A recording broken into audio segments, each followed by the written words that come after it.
It is now, and go! And this is a classic from Ooh, Owls and Me, because something really fucking horrible happened that year. And happened on July unto Ooh, Owls and Me. So this is a classic spoken words. But on July 22, 2003, something really horrible happened to me. It was on that day I ended up losing my job that I had been working at for over 3 years.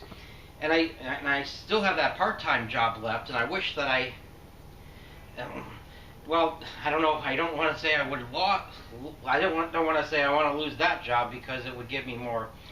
But if I did, it would give me more interesting things to talk about, because I work at a place that sells enema and enema bags. Also, the name of one of the district managers happens to be Mr. Seamanite. And I could just think of all kinds of things to say about his name. But seeing that I have that job, I won't be able to talk about that place unless I lose my job there. And with the fucking coronavirus, I hope I don't have a problem with that. I am totally fucked. But I still have plenty of material about the job that I lost to talk about anyway. This experience also made me more militant than ever, and I hate corporations more than ever. And with that in mind, let's get started. At this point, I don't want to name, well, I probably still shouldn't name the company. Maybe you'll just call it the Greedy Inventory Service Company, which means they're a bunch of money-grubbing scumfuck assholes, which is a representation of most corporations. And I started working for that inventory service back in February of 2000, and at the beginning it was stressful as trying to learn a new job, but once I got settled in, things were going quite well. Things started to change when Kathy came along, which was one of the supervisors that I had to work for, and well, I did pull up some pranks, but I'm not going to go into that. Even to this day, I can't go into it. But I can't go into all the details, but I wish I could. With that in mind, do you think that I'm feisty? It was back in 1986 when my friend Greg at the time told me that I'm feisty, when I mentioned to him that one of my favorite rock bands was the Dead Kennedys, and I enjoyed listening to songs such as Religious Vomit, Nazi Punks Fuck Off, and Emperor Ronald Reagan. And after mentioning that, Greg told me that I'm feisty, which I took as a compliment. Then in 1995, I met someone else who told me that he didn't think that I'm feisty, and I was really offended. Now I remember who that asshole was, and maybe we'll talk about that a little bit at the end. I hope that people will think that I'm feisty. When I first met Kathy, she gave me the impression that she was a fucking cunt. And I'm sure that you have heard the saying that first impressions are everlasting. And I have noticed that if someone gives me an impression that they are an asshole, they usually turn out to be an asshole. But if someone gives me the impression, but if the first impressions are everlasting, then why is it when someone gives me the impression that they are cool, they still end up turning out to be assholes so many times?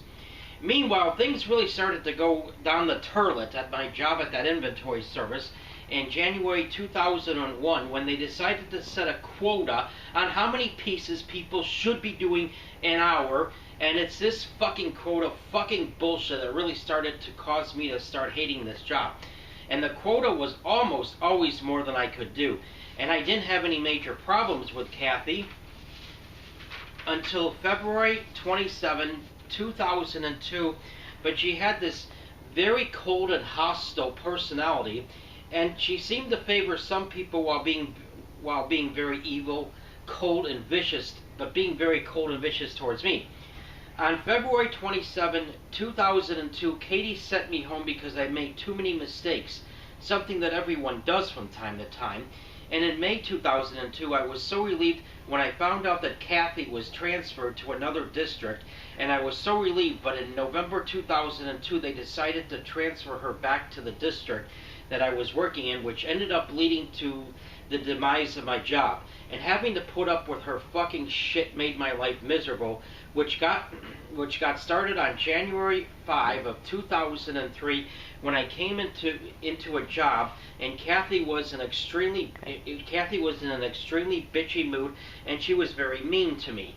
Her extremely bitchy mood made me feel uncomfortable, which caused me to make a lot of mistakes, which caused me to get sent home again. And this time she told me that I need to call the district manager to ask the following day to ask him if I still have a job. I didn't bother calling him. And 3 weeks later, with making too many mistakes fresh on my mind, I was misfortunate enough to have to deal with Kathy again and put up with her fucking bullshit. I had a difficult time because I was so concerned about accuracy, my speed dropped down big time. So Kathy then starts giving me shit about my speed. In April, I was at a job when Kathy mentions that people should be able to count 700 pieces an hour, but then she says, don't jeopardize accuracy for speed. But then she comes to me and says, you better make 700 pieces an hour. I mean it. Basically, the fucking bitch talks out of both sides of her mouth. A lot of people do that, don't they? They sure do. On May 15, I am at the end of a job getting ready to go home when Kathy approaches me and tells me that she needs to talk to me in her very rude tone of voice. And every fucking time someone tells me they want to talk to me about something, they're going to tell me something I don't want to hear. And that is almost never good. She knows me. She shows me a list of jobs that I was at and failed to make the fucking quota on most of them. And if I didn't make the fucking quota by the 5th job, I would be terminated. I have noticed that throughout my entire life, putting up with being terrorized by people like Kathy has not once done anything to make me a better worker or a better person, which is why I'm sick and tired of putting up with people like that and their fucking bullshit. I may be a slow worker, but that doesn't mean that I'm stupid or retarded. I may be slow, but at least I'm a good writer, and I may be slow, but the most important thing is I'm feisty. And I also wrote this before I knew I had Asperger's, so I didn't mention it in here. Ah. The last time this fucking bullshit happened to me was in 1999 when I lost my job because of Emily, who was also a fucking cunt. And back in 1991 when that fucking bullshit happened to me, I said that I was going to become self-employed so I wouldn't have to go through this fucking bullshit ever again, but I couldn't figure out how to do it. I then saw an infomercial for personal power from Tony Robbins, who not only teaches me to not only work at jobs that I enjoy doing, but make millions of dollars as well. And I found that to be the series of personal power tapes that costs $249, but I could not afford that. That's also when Napster was getting started, and I wasn't lucky enough to have a CD burner on the computer at the time, so a friend of mine downloaded the entire Personal Power series for free. Some people may consider that using the file sharing programs to be stealing, but Tony Robbins said repeatedly that he is interested in helping people, so he will understand. I highly recommend that if you are sick and tired of struggling with trying to figure out how to pay your bills, well, at the time the file sharings were really available and the risk was a lot lower. Unfortunately, they're not around anymore, and the risk that you could get in trouble has gone way up. So you could still save things from YouTube, and it's a lot safer if it's on YouTube. I felt so empowered after listening to Tony Robbins. Back in 1999, I came up with a list of 50 things that I would consider doing to become self-employed, and then I went to some small business place to share my ideas, and the people there looked at me as though I was nuts with most of my ideas, especially when I mentioned that I wanted to be the reverend of my own church, the Church of David Carradine, which I didn't quite have that idea. I would like to be, at the time I wanted to be the reverend of the Church of Euthanasia. I mentioned that I wanted to make millions of dollars at doing some of these things, but they told me that I wouldn't even be able to make $1,000 a month doing these things. What kind of fucking bullshit is that? And these pieces of shit assholes that I went to at the time don't even believe in the law of attraction, and people like that can go fuck off. I hate people like that. Tony Robbins told me that I can make millions of dollars doing what I enjoy doing, and that fucking asshole comes along and tells me that I can't even make $1,000 a month, which is nothing. People tell me that can go suck my dick. If they are going to destroy my hopes and dreams, they should at least have the decency to give me an orgasm. I am a good writer, and then people tell me that I can't make a living at that. Writing is the only thing I'm good at, so I must make a living at it. And before I go, this is what I have to say to Kathy. I hope that you get colon cancer for terrorizing me, you fucking piece of shit cunt. I really hate you so much. When it comes to making a living, there's got to be a better way. And of course, that was before I applied to get disability. And so partly because of that fucking cunt is why I had to apply for disability. Okay. Is that... Where you at with time? 10:15. Now tell me about this guy that didn't think you were feisty. We have talked about him before.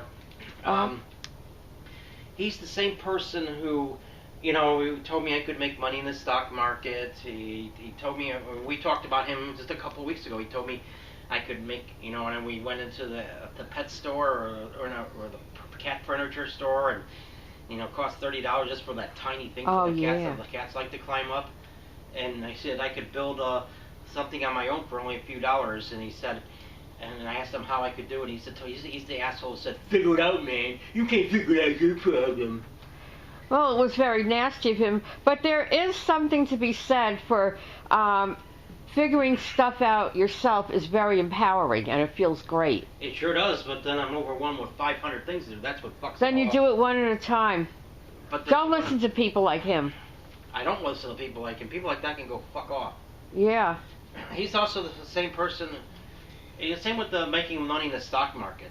I asked him how I could make money in the stock market because there's like a website where you don't have to go through a broker. And he said the same shit. Figure it out, man. You can't figure out your problem. So he didn't like it when I complained about things. Oh. So he and he said, "Is that all you do is bitching and complaining?" Well, he was bitching and complaining about me bitching and complaining. Yeah, I noticed that. Doesn't that make him a fucking hypocrite? Yeah, that's a double standard right there. I'm sick of that shit. I don't put up with people like that anymore. No. No.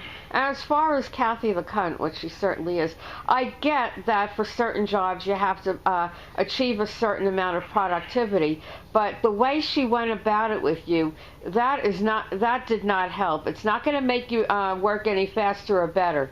It's very disempowering, and she's not teaching you anything or explaining helping in any way. No, it's not explaining how to do it better. She just kind of threw you in there and said, "Oh, you're not doing it right," and that's it. Well, how the hell are you supposed to know how to do things right if she's not teaching you? Well, this company is owned by money-grubbing, rotten, horrible fucking scum. Oh, that explains I've heard a lot lot. of bad things about them. That explains a lot. They're not very good with people with Asperger's. I found that out. Yeah. Or anyone with disabilities, for that matter. Yeah. Yeah, whatever happened to working with someone that has potential instead of just yelling and sending them home? I mean, don't you think she would have gotten better work out of you if she worked with you instead of against you? Possibly. Definitely. Definitely.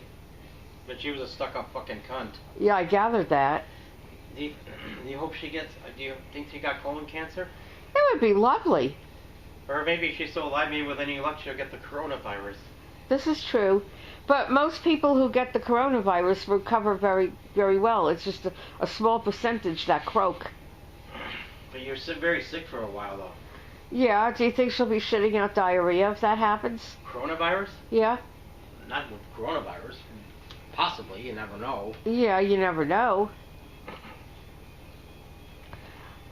I think the coronavirus is nothing in comparison to what's going to be happening within the next few years. That's what you were saying. That's pretty fucking scary. What's the time? 14. You got about 30 seconds left. Okay. Okay. I'm trying to think what else to say about that. It was a very good spoken word. Yeah. But then again, if I say fucking cunt, their people's little feelings are hurt, and they're not gonna understand me because I hurt their feelings. Well, they need to go to their safe place. Safe space. Safe space. Yeah. Yeah. All right. It's about time. All right.